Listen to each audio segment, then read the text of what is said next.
এই শুনছো? হ্যাঁ শুনছি, কি বলো? বলছি, তুমি কাজে বেরিয়ে যাওয়ার পর আমি তো সারাদিন বাড়িতে একাই থাকি, সময় কাটতে চায় না, একা একা বোরিং হয়ে যায়। হ্যাঁ সেটা তো ঠিকই বলেছ। তা তুমি তো কোনো কাজ করতে পারো, তাতে তোমার সময়ও কেটে যাবে, আর কিছু উপার্জন করলে সংসারেরও কিছু উপকার হবে।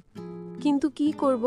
আমি তো উচ্চশিক্ষিত নই যে চাকরি করব, আর সেরকম কোনো ক্যাপিটালও নেই যে কোনো ব্যবসা করব। ও, ওসব ছাড়াও বাড়িতে বসে উপার্জন করার মতো একটা কাজ অবশ্য আছে।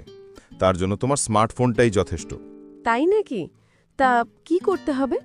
তোমাকে একটা হোয়াটসঅ্যাপ নাম্বার দিচ্ছি, ওখানে আবেদন করে দাও। ওরাই সবকিছু ডিটেলস বলে দেবে। ও, তাহলে আমি এখনই করে দিচ্ছি। তোমাকে যে হোয়াটসঅ্যাপ নাম্বারে কাজের জন্য আবেদন করতে বলেছিলাম, করেছিলে? হ্যাঁ, আমি তো সঙ্গে সঙ্গেই করে দিয়েছিলাম। তারপর কি হলো? ওরা কি কোনো রিপ্লাই দিয়েছে? হ্যাঁ, ওরা একটি মেসেজ করেছে, লিখেছে জুম অ্যাপ ডাউনলোড করতে। ওরা অনলাইনের ক্লাসের জন্য একটি লিংক পাঠাবে।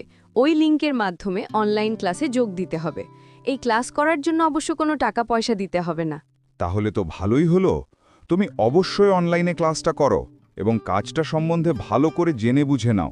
দেখো কাজটা করতে পারো কিনা।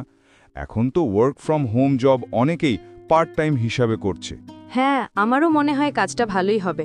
দেখা